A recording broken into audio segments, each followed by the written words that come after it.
Barely a month after Zari, Diamond Platnumz's baby mama took her kids Princess Tiffany and Prince Nilan to see the singer. Tanasha Donna is also in Tanzania to meet up with her baby daddy, Diamond Platnumz.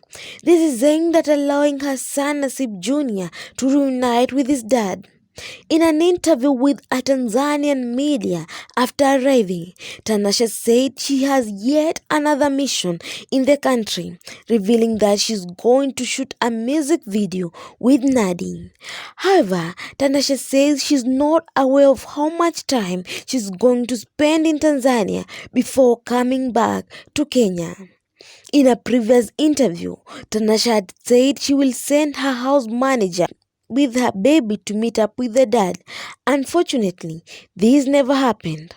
The couple broke up early last year, and this will be the first time Diamond Platnumz and Tanasha are meeting up after announcing their split.